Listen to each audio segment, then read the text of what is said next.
Seorang guru kadang-kadang tidak bisa menahan dirinya berbicara untuk menyampaikan hal-hal yang bukan materi. Dia menyampaikan misalnya, tadinya untuk membuat contoh, dia berbicara tentang tetangganya, tentang keluarganya, akhirnya menggibah. Tadinya dia tidak menyebutkan namanya, tidak menyebutkan tempatnya, karena lidah itu tidak bisa dikendalikan kalau sudah bicara, akhirnya keceletot. Akhirnya dia menjelaskan spesifik, walaupun tidak menyebutkan namanya, tapi orang lain bisa tahu.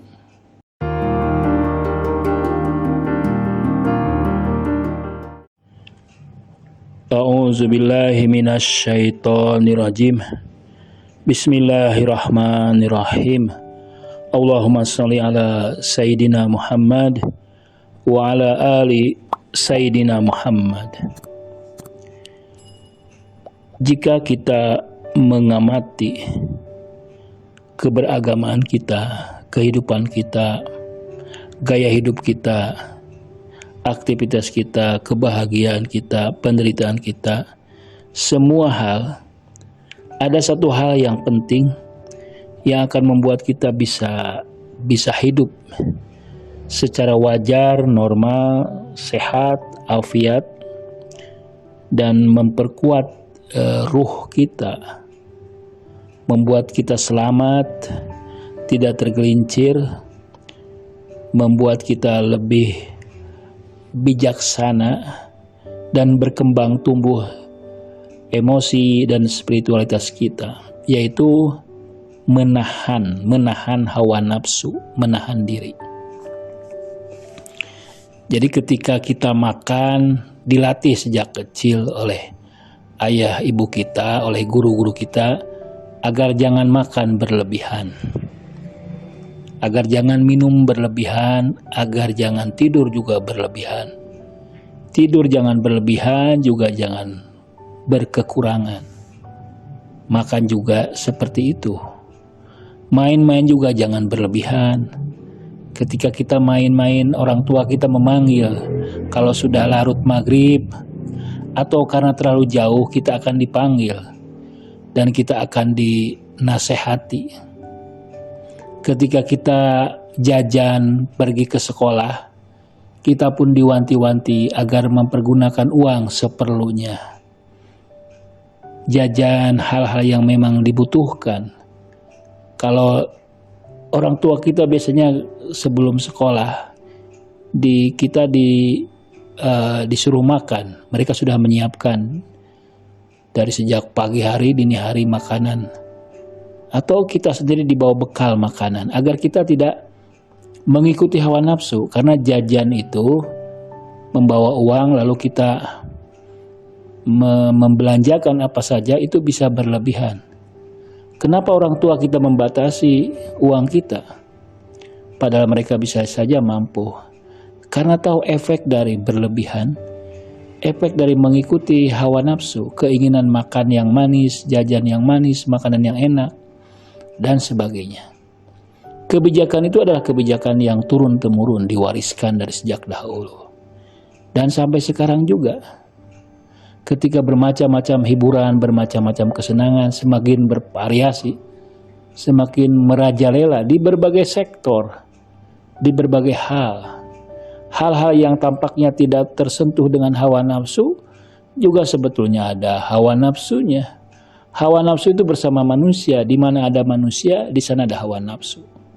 Di sanalah pentingnya kontrol, pentingnya pengendalian diri. Misalnya kalau kita diundang ke sebuah pesta perkawinan atau reuni yang di sana disediakan berbagai makanan yang lezat, yang baru. Nah, saat itu kadang-kadang kita merasa mengabaikan diri. Kita mengatakan sesekali nggak apa-apalah, kita berpesta pora, nggak apa-apa, ini perbaikan gizi. Akhirnya kita mengambil menu dalam jumlah yang banyak. Mengambil lauk pauknya bervariasi. Bahkan sudah makan besar pun kita makan yang lain, misalnya makan bakso, makan mie, makan es, makan buah-buahan, padahal perut kita sudah kenyang. Di sini kadang-kadang kita lalai bahwa menahan diri, menahan hawa nafsu itu berlaku di semua tempat. Karena itu akan menimbulkan penyakit. Kita tidak terbiasa, perut kita terbiasa makan pelan-pelan, makan perlahan-lahan. Lalu tiba-tiba perut kita dipaksakan untuk menerima makanan dalam jumlah yang banyak, yang belum tentu cocok bagi kita. Jadi kita bisa sakit. Dan bisa saja efek dari hal yang singkat, sederhana itu, yang mungkin setahun sekali, pesta-pesta itu akan berakibat panjang. Karena kita tidak waspada, kita memakan apa saja, bisa saja kita memakan hal-hal yang haram, atau hal-hal yang membangkitkan misalnya syahwat, membangkitkan kemarahan, atau merusak usus buntu, merusak perut dan jantung, karena tiba-tiba saja dalam waktu yang singkat kita memaksakan menyantap semuanya. Atau misalnya ketika kita ngaji, misalnya kita belajar, seorang guru kadang-kadang tidak bisa menahan dirinya berbicara untuk menyampaikan hal-hal yang bukan materi.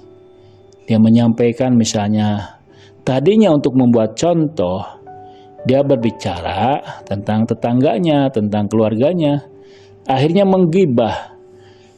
Tadinya dia tidak menyebutkan namanya, tidak menyebutkan tempatnya, karena lidah itu tidak bisa dikendalikan kalau sudah bicara, akhirnya keceletot.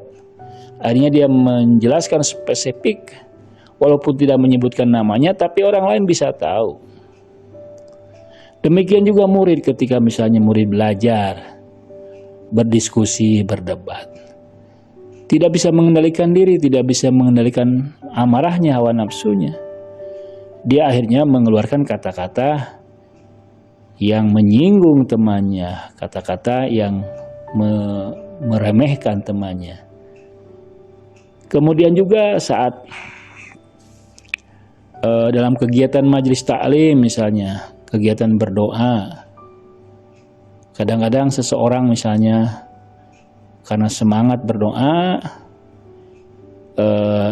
lalu dia merasa bahwa itu adalah kegiatan yang baik, biasanya dia memperpanjang doanya.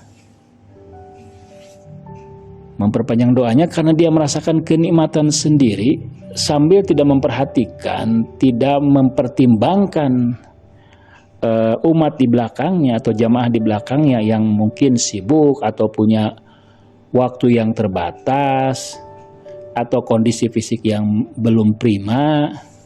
Nah, dia tidak mempertimbangkan itu, dia hanya mempertimbangkan dirinya sendiri. Memang baik ya kalau dia sendirian, tapi kalau dalam sebuah jamaah berdoa, misalnya sholat sunnah, membaca Al-Quran, karena dilakukan secara berjamaah, dia harus mempertimbangkan juga durasi waktunya, kekuatan spiritualitas dan emosional yang lain. Nah, di sini tetap kebijakan menahan diri atau menahan hawa nafsu tetap berlaku. Kadang-kadang kita kadang-kadang tidak bisa membedakan ini hawa nafsu atau urgensi. Kita misalnya melakukan aktivitas yang biasa kita lakukan, misalnya bekerja, melukis misalnya. Melukis itu kadang-kadang bisa mengambil waktu yang banyak. Jadi mungkin Anda melukis seharusnya misalnya 2 jam, 3 jam. Proporsional lah, seimbang lah. Mempertimbangkan bahwa ini adalah proyek cukup panjang, misalnya butuh waktu sebulan. Kalau terlalu dipaksakan, dan kita tahu batas-batas berlebihan atau tidak itu. Kalau sampai misalnya menjadikan Anda ketagihan, sebagaimana orang-orang Jepang yang ketagihan bekerja, akhirnya mereka tidur di kantor, tidak pulang ke rumah, tidak bertemu anak-anak, punya proyek-proyek yang luar biasa. Kalau berlebihan dan terus-menerus dan merusak kesehatan mereka, ya intinya dia tidak bisa mengontrol, tidak bisa mengendalikan hawa nafsunya. Mungkin dia tidak menyebutnya hawa nafsu, itu adalah jalan kesuksesan, itu adalah jalan keberhasilan, tapi ingat, Setiap orang punya hati nurani, setiap orang punya intuisi yang bisa membedakan mana ini pertimbangan rasional, mana ini hanyalah mengikuti urgensi, mengikuti hobi. Karena kalau sudah hobi, orang bisa lupa waktu, lupa makan, lupa minum, akhirnya mengganggu lambungnya. Orang yang suka membaca demikian juga. Kadang-kadang dia lupa makan, lupa minum, lupa berinteraksi dengan keluarga. Di kantornya dia sudah sibuk. Ke rumahnya dia membawa lagi pekerjaan. Kecuali memang dia berkekurangan. Tapi kalau misalnya sudah apa yang dilakukan sudah cukup lah. Kemudian dia karena sudah terbiasa mengelola proyek-proyek besar, melakukan hal-hal yang dia biasa lakukan, akhirnya rumah pun jadi kantor. Sehingga anak-anak dikorbankan, istri dikorbankan, keluarga dikorbankan, yang membutuhkan kehadiran kita, yang membutuhkan dialog kita dari hati ke hati. Akhirnya ada yang dikorbankan, bukan hanya keluarga, tapi hati nurani Anda. Karena kecintaan kepada orang-orang keluarga, kepada orang-orang yang dekat, adalah bagian dari fitrah manusia. Manusia itu suka disayangi dan menyayangi. Mudah-mudahan kita bisa mengontrol keinginan, mengendalikan hawa nafsu. Kapan kita berhenti, ya kita harus tahu batas-batasnya. Setiap orang tentu saja berbeda. Batasan, durasi, momennya. Kita sendiri yang lebih tahu.